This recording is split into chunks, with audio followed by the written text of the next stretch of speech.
नमस्कार साथियों, स्वागत है आप सभी का ब्राइट एग्रो क्लासेस के डिजिटल प्लेटफॉर्म पर। साथियों, आज अपन बात करने वाले हैं जो बीएससी एग्रीकल्चर के फर्स्ट ईयर के सेकंड सेमेस्टर के विद्यार्थी हैं, उनकी एग्जाम आने वाली है और सबसे पहली एग्जाम है जीपीबी 121 जेनेटिक्स। आज अपन बात करेंगे जो जेनेटिक्स सब्जेक्ट है उसके बारे में। साथियों, बहुत ही ज्यादा महत्वपूर्ण आज की वीडियो रहने वाली है। इस वीडियो को एंड तक देखना, कम समय में अच्छे से अच्छे नंबर ला सकते हो, वो भी जेनेटिक्स में। और बहुत सारे स्टूडेंट्स बोल रहे थे कि सर बहुत ज्यादा लेंथी इसका सिलेबस है, हम कैसे याद करें, कौन कौन से टॉपिक से ज्यादा क्वेश्चन आते हैं। क्योंकि अपने को पता है इस सब्जेक्ट में टोटल कितने टॉपिक है साथियों, टोटल 32 टॉपिक है।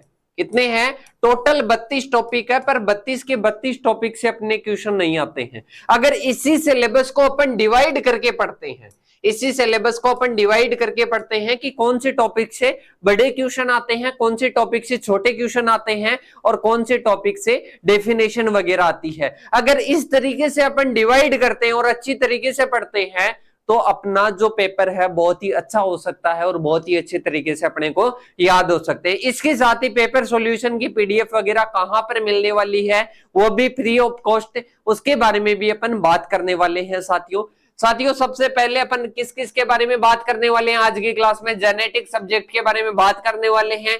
पेपर में छपने वाले क्वेश्चन, जी हाँ साथियों, अपन पेपर में जो आने वाले क्वेश्चन है मैच कर लेना आप जाकर। जब भी आपका पेपर हो उसके बाद में अपनी वीडियो को उठाकर आप मैच कर लेना। लगभग 99% क्वेश्चन यहीं से पूछे जाएंगे। और इसके साथ ही अपन ये सिलेबस को इस प्रकार से डिवाइड करेंगे कि आपको आसानी से क्या हो जाएगा, याद हो जाएगा। और कम से कम टाइम में, एक दिन में आप पढ़ सकते हो, दूसरे दिन में आप रिवाइज कर सकते हो। देखिए साथियों, सबसे पहले अपन देखते हैं ओजीपी को इंप्रूव करना। क्योंकि आप सभी को पता है जीआरएफ वगैरह कंपटीशन एग्जाम की सभी तैयारी करना चाहते हैं और ओजीपी में इंप्रूव नहीं होता है, तो इसके लिए आप ओजीपी में इंप्रूव भी कर सकते हो। एंड तक बने रहना। और अभी अगर कोई नए स्टूडेंट्स है तो चैनल को सब्सक्राइब करके बेल आइकन को प्रेस कर लेना। क्योंकि आप सभी को पता है एंड तक, जब तक अपनी 9 जुलाई के लगभग आपकी एग्जाम कंप्लीट होगी तब तक अपनी वीडियोज आती रहेगी। आपके कोई भी डाउट्स होंगे वो सॉल्व किए जाएंगे। सबसे पहले एक नंबर सेव कर लेना, चैनल को सब्सक्राइब कर लेना, क्योंकि एंड तक आपके कंप्लीट बीएससी में आपको ये नंबर काम में आने वाले हैं। 8690596638। इन नंबर पर आपको सबसे पहले क्या करना है, व्हाट्सएप पर हाई लिखकर, आपका नाम लिखकर, आपके कॉलेज का नाम लिखकर मैसेज कर देना। आपके नंबर सेव किए जाएंगे और इसके बाद में जो भी नोटिफिकेशन होगा, कोई भी वीडियो वगैरह होगी, उसके नोटिफिकेशन सबसे पहले आपके पास में आएंगे। अब सबसे पहले अपन देखते हैं सिलेबस की ओर चर्चा करते हैं। किसकी चर्चा करते हैं? सिलेबस की ओर चर्चा करते हैं कि सर सिलेबस तो बहुत ज्यादा लेंथी है। कितने टॉपिक है? 32 टॉपिक है। कितने टॉपिक है? 32 टॉपिक है। अगर साथियों में इसको डिवाइड कर दूं कि आपको डेफिनेशन में ये टॉपिक पढ़ने हैं और इसके अलावा जो अपने टिप्पणी में ये टॉपिक पढ़ने हैं और इसके अलावा लॉन्ग जो क्वेश्चन आते हैं उनमें ये टॉपिक पढ़ने हैं, अगर मैं इस प्रकार से डिवाइड कर दूं तो आप आसानी से पढ़ लोगे, बिल्कुल पढ़ लोगे। देखो, टॉपिक कोई भी अपने को छोड़ना नहीं है। अपने को पहले मेन जो टॉपिक है कि इनसे तो क्वेश्चन आते हैं उनको डिवाइड किया है, सबसे पहले उनको पढ़ना है। इसके बाद में सिलेबस की भी मैं बात करूंगा, किस प्रकार से पढ़ना है, कहां से पढ़ना है, एंड तक अपन चर्चा करने वाले हैं। देखो साथियों, सबसे पहले अपन चर्चा करते हैं जो अपनी जीपीबी 121। सबसे पहले इसका टाइटल तो आपको याद है क्या? Fundamentals of genetics. सबसे पहले देखो इसमें लॉन्ग क्वेश्चन कहां से पूछे जाएंगे कि सर सबसे पहले डेफिनेशन की तो चर्चा कर लो, सबसे पहले आप तो लॉन्ग क्वेश्चन की चर्चा कर रहे हो। क्योंकि आप सभी को पता है लॉन्ग क्वेश्चन अपने 10-10 नंबर के आते हैं। अगर अपने 2 क्वेश्चन भी गलत हो जाते हैं तो बैक के किनारे पर आ जाते हैं, बैक लग जाती है, तो वो तो अपने को लगानी नहीं है।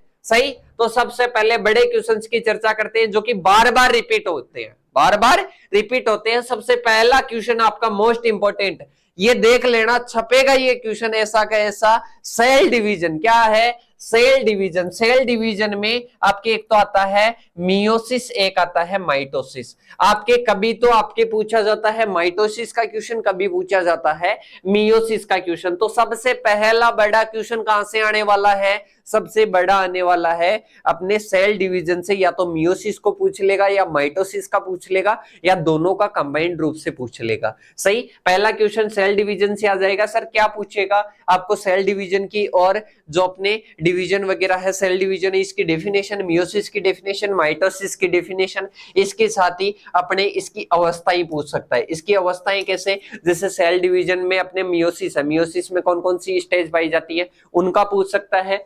इसके साथ ही एक और चीज ध्यान रखना, जैसे अपने टिप्पणी के क्वेश्चन आते हैं, अब टिप्पणी में आपको मियोसिस पर टिप्पणी पूछ सकते हैं, माइटोसिस पर पूछ सकते हैं, मियोसिस, माइटोसिस और सेल डिवीजन की डेफिनेशन भी पूछ सकते हैं। मतलब बड़े क्वेश्चन में ही सारी चीजें क्या हो गई, क्लियर हो गई। पहला ये टॉपिक आपको पढ़ना है। इसके साथ ही अपना नेक्स्ट क्वेश्चन आता है, सेल डिवीजन पढ़ते आए हो, जेट में भी आपने पढ़ा होगा, इसके पहले फर्स्ट ईयर के फर्स्ट सेमेस्टर में भी पढ़ा होगा, और इसके अलावा अपने जो है जैसे क्रॉफिजियोलॉजी है उस सब्जेक्ट में भी है, और आगे भी सेल डिवीजन आपको पूछा जाएगा। तो अभी से इसको याद कर लेना और नोट्स बनाकर साइड में रख लेना। सही, पहला टॉपिक हो गया। दूसरा आता है अपना म्यूटेशन और म्यूटाजन। इससे भी क्वेश्चन पूछा जाता है। क्या पूछा जाता है क्वेश्चन, म्यूटेशन जानते हो क्या साथियों? म्यूटेशन जानते हो क्या? म्यूटेशन का मतलब होता है उत्परिवर्तन। क्या होता है? उत्परिवर्तन। उत्परिवर्तन क्या होता है? कोई भी जीव मान लो, कोई भी पौधा मान लो, कोई भी जंतु मान लो, उसके लक्षणों में अगर कोई अचानक कोई भी परिवर्तन आते हैं, जैसे मान लो कोई भी इंसान है, कोई भी इंसान के उसकी जो भी संतति है, संतति में कोई भी अचानक अगर उसमें परिवर्तन आ जाते हैं तो उसको किस नाम से जाना जाता है? उत्परिवर्तन के नाम से जाना जाता है। उत्परिवर्तन लाभदायक भी होते हैं और हानिकारक भी होते हैं। सही, अगर किसी भी संतति में अगर अच्छे परिवर्तन आते हैं तो वो तो लाभदायक हो जाएगा, अगर बुरे आते हैं तो वो क्या हो जाता है? हानिकारक हो जाता है। तो पहला क्या आ जाएगा? म्यूटेशन की। सर म्यूटेशन में हमारे को क्या क्या पूछा जा सकता है? इसमें देखो म्यूटेशन के टाइप्स, सबसे पहले म्यूटेशन की डेफिनेशन, फिर इसके टाइप्स। मतलब एक तो अपने प्राकृतिक तरीके से होता है और एक अपन खुद प्रेरित करते, इंड्यूस्ड होता है। तो दो प्रकार का हो गया। पहला तो म्यूटेशन, म्यूटेशन के टाइप्स वगैरह ये आपको पूछा जाएगा, जनरल इंट्रोडक्शन। इसके अलावा एक होता है म्यूटाजन, जिसको उत्परिवर्तन जन के नाम से जाना जाता है, म्यूटाजन। अब म्यूटाजन क्या होता है? म्यूटाजन होता है कि उत्परिवर्तन करने के लिए जिन कारकों का प्रयोग करते हैं अपन, जिन फैक्टर्स का यूज करते हैं, उनको किस नाम से जाना जाता है? म्यूटाजन के नाम से जाना जाता है। तो दूसरा क्या हो जाएगा? म्यूटाजन और म्यूटाजन का क्लासिफिकेशन और म्यूटेशन की विशेषता वगैरह हो जाएगी। तो ये दूसरा क्वेश्चन क्या हो जाता है? बड़ा हो जाता है। अगर इसको डिवाइड करके टिप्पणी वगैरह, डेफिनेशन वगैरह तो पूछी जाएगी कि म्यूटाजन क्या होते हैं, म्यूटेशन क्या होते हैं, और इसकी टिप्पणी भी पूछ सकते हैं। अगर बड़ा क्वेश्चन क्लियर हो जाता है तो छोटे क्वेश्चन आराम से क्लियर हो जाएंगे। इससे एक बड़ा क्वेश्चन, अगर म्यूटेशन के बारे में कंप्लीट आपको जानकारी है तो इसके बाद में छोटे पूछो, बड़े पूछो, जो तो आपको क्लियर हो जाएंगे, पर बड़े क्वेश्चन के लिए मेन इंपॉर्टेंट है। इसके साथ ही एक आता है साथियों डीएनए। क्या आता है? डीएनए। अब डीएनए में से क्या क्वेश्चन पूछा जाएगा? डीएनए में से क्वेश्चन पूछा जाएगा सबसे पहले तो डीएनए के फीचर्स, डीएनए के फीचर्स। और आप सभी को पता है ये क्या है? एक आनुवांशिक जेनेटिक मटेरियल है। ध्यान से समझ लेना पहले, क्योंकि अभी की सर आप पूरा तो पढ़ा नहीं रहे हो, फिर हम पूरी क्लास कैसे ले, हम तो इसमें देख लेंगे कि कौन कौन से इंपॉर्टेंट है। पर इंपॉर्टेंट तो है, इसको समझोगे तब ना। इसको एक बार सिलेबस को समझो, पूरी चीज को। अब जेनेटिक मटेरियल क्या होता है ये चीज समझते ही आपका ये टॉपिक क्लियर हो जाएगा। देखो डीएनए क्या है? एक जेनेटिक मटेरियल है। डीएनए क्या है? जेनेटिक मटेरियल है। जेनेटिक मटेरियल कैसे, ध्यान से समझना। अब मैं कोई भी अपने मान लो रमेश है, एग्जाम्पल अपन ले लेते हैं, रमेश का एग्जाम्पल ले लेते हैं। रमेश है, अब रमेश की जो भी संतति होगी, रमेश की संतति में उसके जो लक्षण जाते हैं वो क्या जाते हैं? वो किसके द्वारा जाते हैं? जेनेटिक मटेरियल के थ्रू। किसके थ्रू जाते हैं? जेनेटिक मटेरियल की सहायता से। अब जेनेटिक मटेरियल का कार्य कौन कर रहा है? डीएनए कर रहा है। अब डीएनए क्या है? एक जेनेटिक मटेरियल है। तो ये आपको प्रूव करना है कि डीएनए एक क्या है? जेनेटिक मटेरियल है। तो दूसरा क्या आ जाएगा? नेक्स्ट इसका क्वेश्चन क्या जाएगा? डीएनए के फीचर्स, और कि डीएनए एक आनुवंशिक पदार्थ है, इसको आप क्या कीजिए? प्रूव कीजिए। सही, ये टॉपिक आपका 27-28 के लगभग एक टॉपिक है, उसमें आपको ये पढ़ना है। पढ़ना कहां से है? अच्छा कहां से पढ़ना है? पूरा हमारे को एक मटेरियल रूप में कैसे कहां पर मिलेगा, वो सारी चीजें भी मैं आपको बताऊंगा। अब सबसे पहले नेक्स्ट क्वेश्चन आता है अपने मेंडल के नियम। क्या क्वेश्चन आता है? मेंडल के नियम, कि सर ये मेंडल कौन है, कि ये मेंडल कौन है। साथियों ये आनुवांशिकी है ना, जेनेटिक्स। इसको अगर बात करें ना इसके फादर की, तो फादर ऑफ जेनेटिक्स ही कौन है? मेंडल। तो तो मेंडल जो है, मेंडल के नियम, मेंडल के बारे में सारी जानकारी होनी चाहिए, क्योंकि न्यूटाइप वगैरह में पूछ सकता है मेंडल का जन्म कहाँ हुआ, कब हुआ, इसके नियमों की। एक ऐसा वैज्ञानिक है कि उसको उसकी मृत्यु के पश्चात में उसका महत्व समझ में आया। मतलब एक ऐसे इंसान है, ऐसा ऐसे महान व्यक्तित्व है, आज के लगभग 100-150 साल पहले ही उन्होंने बता दिया था जेनेटिक्स के बारे में। जो चीजें आज निकल कर आ रही है उनके बारे में पहले ही बता दिया था। और उस उनके मरने के बाद में, उनकी मृत्यु के बाद में, कई दिनों बाद में 1900 के लगभग उनके क्या है, ये जो नियम है, नियमों को पढ़ा गया, समझा गया, तब इनका महत्व समझ में आया। और फादर ऑफ जेनेटिक्स के नाम से भी इनको जाना जाता है, किनको, मेंडल को। तो मेंडल ने कौन सा पौधा चयन किया, मटर का पौधा ही क्यों चयन किया, इसके साथ ही मेंडल के 3 नियम है, उन 3 नियमों के बारे में पढ़ना है। तो ये टॉपिक आपका क्या हो जाएगा, क्लियर हो जाएगा। इसके बाद में आता है मल्टीपल एलील्स। मतलब मल्टीपल एलील्स का आपका एक टॉपिक है। मल्टीपल एलील्स को आपको क्या पढ़ना है, उदाहरण सहित पढ़ना है। जो रक्त समूह का उदाहरण है उसके तहत आपको मल्टीपल एलील्स पढ़ना है। बार बार ये क्वेश्चन आपको पूछा जाता है और पूछा भी जाएगा। इसके साथ ही अपने नेक्स्ट क्वेश्चन आता है ओपेरॉन का मॉडल। क्या आता है, ओपेरॉन का मॉडल। ये आपसे पूछा जाएगा कि ओपेरॉन का मॉडल क्या है। ओपेरॉन का मॉडल आपसे पूछा जाएगा कि ओपेरॉन का मॉडल क्या है। तो ये बड़ा क्वेश्चन भी आता है, टिप्पणी भी यहाँ से पूछी जाती है। इसके बाद में नेक्स्ट क्वेश्चन आता है साइटोप्लाज्मिक इनहेरिटेंस है। मतलब साइटोप्लाज्मिक जो इनहेरिटेंस है, इससे क्या पूछा जाता है, बड़ा क्वेश्चन पूछा जाता है, डिटेल से क्वेश्चन पूछा जाता है। तो बड़े क्वेश्चन कहाँ कहाँ से पूछे जाते हैं, आप सभी को समझ में आया कि नहीं आया? मेरे हिसाब से बड़े क्वेश्चन कहाँ कहाँ से पूछे जाते हैं ये आसानी से आपको समझ में आ गए होंगे। इसके बाद में नेक्स्ट अपना क्वेश्चन आता है साथियों, किसका, सेक्स डिटर्मिनेशन। किसका आता है, सेक्स डिटर्मिनेशन। मतलब लिंग निर्धारण। क्या आता है, लिंग का निर्धारण किस प्रकार से किया जा सकता है, ये आपको पूछा जाएगा। क्या पूछा जाएगा, लिंग का निर्धारण किस प्रकार से किया जाता है, कौन कौन से मेथड्स होते हैं, उनके बारे में आपको पूछा जाएगा। तो यह क्या आ जाता है, लिंग निर्धारण आ जाता है। फिर नेक्स्ट टिप्पणी। मतलब टिप्पणी पूछी जाएगी 5 नंबर का क्वेश्चन। एक पूछा जा सकता है आपको गेहूं की उत्पत्ति। क्या पूछा जाएगा, गेहूं की उत्पत्ति। कि सर गेहूं की उत्पत्ति तो हमारे को पता है कि दक्षिणी पश्चिमी एशिया होती है, दक्षिणी पूर्वी एशिया होती है, या किसी की उत्पत्ति पूछे तो ओरिजिन पहले से बता दोगे? नहीं साथियों, आपको बताना है किस प्रकार से इसकी उत्पत्ति हुई, किस प्रकार से इसकी उत्पत्ति हुई। मतलब सबसे पहले जैसे अपन बात करते हैं ना, जैसे कोई भी इंसान है, वो ही एग्जांपल अपन ले लेते हैं रमेश का। रमेश कैसे आया, रमेश के दादाजी उनके पेरेंट्स के बीच में क्या हुआ, क्रॉस हुआ। इसके बाद में उनकी संतति आई, उनके आने के बाद में उनके पेरेंट्स में क्या हुआ, क्रॉस हुआ। इसके बाद में एंड में क्या आती है, संतति आती है। सही, तो पीढ़ी आती है। तो इस प्रकार से ये अपन बता सकते हैं कि इनके पापा से, इनके दादा से इनके पापा, पापा से इनके ये रमेश आया। सही, अब इनकी क्या हुई, ये संतति हो जाती है इनके मम्मी पापा की। सही, अब ये अपने इस प्रकार से अपन ने बता दिया। इस प्रकार से अपन गेहूं के बारे में भी तो बताए ना कि इसके मम्मी पापा ये थे, इसके पूर्वज ये थे, इसके पेरेंट्स ये थे। इसी प्रकार से आपको बताना है। अगर आपको गेहूं की उत्पत्ति का बढ़िया तरीके से कहीं पर भी मटेरियल नहीं मिले ना, तो मेरे को व्हाट्सएप पर मैसेज कर देना। नंबर मैंने बता दिए 8690596638 है। व्हाट्सएप पर मैसेज कर देना, ये टॉपिक आपको मिल जाएगा बहुत ही इजी लैंग्वेज में, और मैं आसानी से इसको समझा भी दूंगा अगर आपको समझ में नहीं आएगा। पर वो डिमांड रहेगी व्हाट्सएप पर, आपके व्हाट्सएप पर मैसेज आएगा या कमेंट बॉक्स में आपका मैसेज आएगा, तब आपको समझाया जाएगा। सही है। इसके बाद में आता है स्ट्रक्चर चेंज इन क्रोमोसोम। मतलब गुणसूत्र है।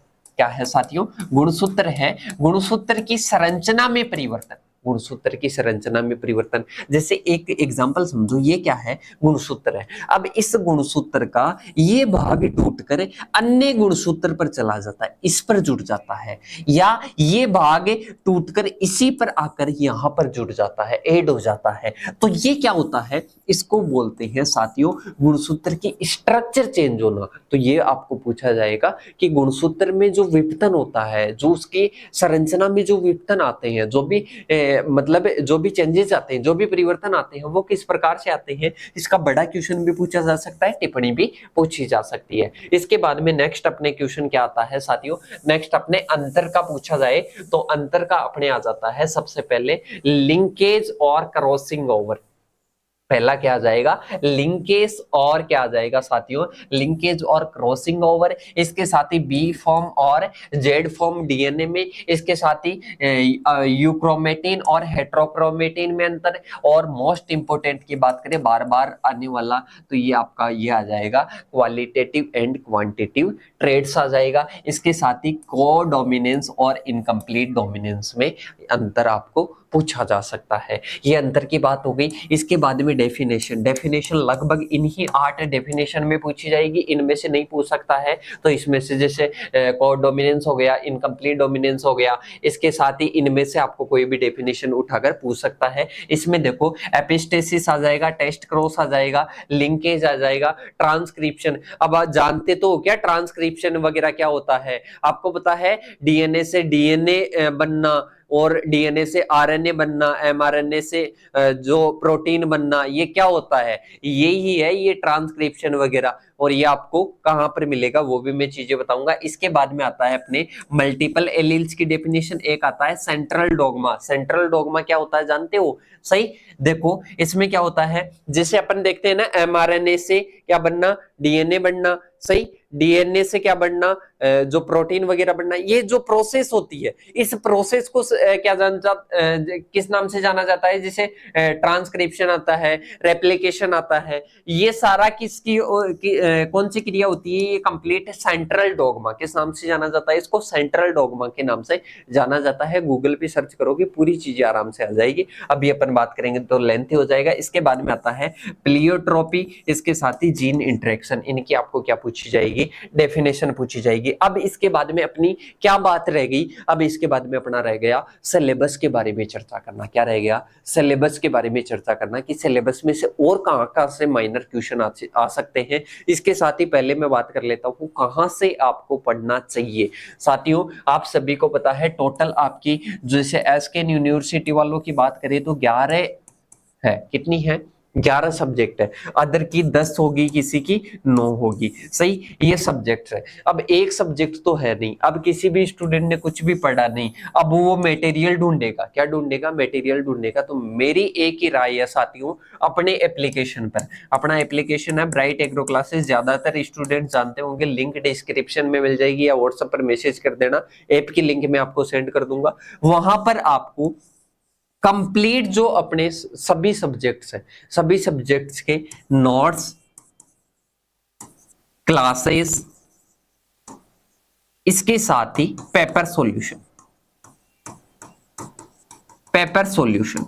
देखो साथियों कि सर हम क्लासेस ले सकते हैं क्या, साथियों मैं एक ही चीज आपको बोलना चाहूंगा कि क्लासेस आप अभी कंप्लीट नहीं ले सकते। मतलब कुछ सब्जेक्ट्स हैं जिनकी कम क्लासेस है, उनकी आप कंप्लीट भी ले सकते हो, इतनी ज्यादा नहीं है, पर जेनेटिक्स की कंप्लीट क्लासेस आप नहीं ले सकते। तो जेनेटिक्स में कुछ टॉपिक जैसे आपको डीएनए एक जेनेटिक मटेरियल है या नहीं ये प्रूव करना है, ये आपको समझ में नहीं आ रहा है, कैसे प्रूव करते हैं इसको, तो ये समझ में नहीं आ रहा है पढ़ने के बाद में, तो इसकी क्लास ले लो, सही, बहुत कम टाइम में याद भी हो जाएगा और आपको समझ में भी आ जाएगा, तो उस टाइम तो आपको क्लास काम में आएगी। इसके साथ ही नोट्स में आपको टोटल एक जगह पर आपको कंप्लीट नोट्स मिलेंगे, टॉपिक वाइज नोट्स मिलेंगे और एक टाइप किए हुए बढ़िया तरीके से नोट्स मिलेंगे, उनमें कहीं पर भी भटकने की जरूरत नहीं है, पूरा पढ़ लिया, सही। जैसे अपन एक सिलेबस का लगभग अगर एग्जाम के पास में बात करूं तो 4 घंटे के आसपास अपन जो मैंने मेन इंपोर्टेंट बताए, जो जिस प्रकार से मैंने बताई वो 4 घंटे में पढ़ सकते हो, 4 घंटे में नोट से आराम से पढ़ लोगे एक जगह पर है तो। अब आपका मटेरियल ही अलग अलग जगह पर है तो कैसे पढ़ पाओगे। इसके बाद में है पेपर सॉल्यूशन, ये होने के बाद में पेपर सॉल्यूशन से आप पढ़ो, पेपर सॉल्यूशन पढ़ने में 2 घंटे लगेंगे, 6 घंटे में पढ़ने के बाद में 6 घंटे इसकी रिवीजन करो, बहुत अच्छे नंबर आप ला सकते हो। कि सर ये सारी चीजें क्या फ्री ऑफ कॉस्ट अवेलेबल है क्या, ये सारी चीजें ऐप पर फ्री ऑफ कॉस्ट अवेलेबल हो क्या, इसके बारे में भी मैं बता देता हूं। इसमें टोटल 199 का है, कितने का है कि सर ये तो 199 है। अब सुन लो पूरी बात एक बार कि इसमें अपन बात करें तो टोटल अपनी 11 सब्जेक्ट है, या 10 है तो टोटल एवरेज भी माने 20 रुपए पर सब्जेक्ट है। अरे साथियों, कोई भी सब्जेक्ट पढ़ोगे तो उसको पढ़ने के लिए आप उसका प्रिंट तो निकलवाओगे, तो 100 रुपए मान लो, 100 भी नहीं मानो, 50 रुपए मान लो, यहाँ पर 20 रुपए में कंप्लीट मिल रहा है। अब कोई साथी सोचे कि सर हमारे को फ्री में अवेलेबल करवा दो, तो जीएसटी तो हम खुद से पे नहीं कर सकते साथियों, जितना हो सकता था उतना हमने एग्जाम के पास में किया, टोटल 20 रुपए पर सब्जेक्ट में। इसके अलावा ये तो ऐसे मान लो कि आपकी हेल्प के लिए ये सारी चीजें अगर आप चाहते हो तो इसके लिए आपको अवेलेबल हो जाएगा। अगर आप इनसे नहीं पढ़ना चाहते हो और ऐसे ही आपके पास में बढ़िया तरीके के नोट्स है, बढ़िया एक ही जगह पर सारा मटेरियल अवेलेबल है, कोई दिक्कत नहीं है, पेपर सॉल्यूशन वगैरह सब कुछ अवेलेबल है, कोई दिक्कत नहीं है ये लेने की। यहाँ से आराम से पढ़ो, जो मैंने टॉपिक्स बताए उस अकॉर्डिंग पढ़ो, और कोई भी एग्जाम होगी उससे पहले आपके वीडियो आ जाएगी, उसमें बताया जाएगा क्या सिलेबस है क्या नहीं है, सारी चीजें आपको बताई जाएगी। अब इसके बाद में अपन थोड़ा सा किसकी चर्चा कर लेते हैं, सिलेबस की चर्चा कर लेते हैं। सिलेबस के टोटल जितने भी टॉपिक्स हैं इन टॉपिक्स की आपको क्या करनी है, एक बार रीडिंग लगानी है, मतलब अच्छे ढंग से जो नोट्स है या तो आपके पास में है या यहाँ से आप 199 में 20 रुपए पर सब्जेक्ट में आप जैसे ही लोगे, 20 रुपए पर सब्जेक्ट में लेने के बाद में आपको सारी चीजें एक बार पढ़नी है। क्या करनी है, एक बार सारी चीजें आपको पढ़नी है, सारी चीजें पढ़ते ही आपको सारी चीजें माइंड में आ जाएगी। इसके बाद में बढ़िया तरीके से एग्जाम दे के आने हैं। और मेरे हिसाब से अब जो आपका जेनेटिक्स का जितना डर आपके अंदर था वो शायद निकल गया होगा, और वो डरना नहीं है, किसी भी चीज के आगे डरना नहीं है। डर के आगे क्या है, जीत है। अपने को ऐसे नहीं कि जेनेटिक्स तो भूत है, जेनेटिक्स भूत नहीं है। आप में इतनी पावर है कि आराम से आप एक दिन में भी पढ़ सकते हो, पर वो आपको जी जान लगानी पड़ेगी, अच्छा मटेरियल चूज करना पड़ेगा। तो अच्छे मटेरियल आपको ब्राइट एग्रो क्लासेस के द्वारा प्रोवाइड किए जाएंगे। और कोई भी हेल्प हो, मैंने कॉन्टेक्ट नंबर दिए हैं, उन पर कॉन्टेक्ट नंबर आप कॉन्टेक्ट कीजिए। अब अपन मिलेंगे ऐसी ही नेक्स्ट वीडियो के साथ, तब तक के लिए जय हिंद जय भारत साथियों।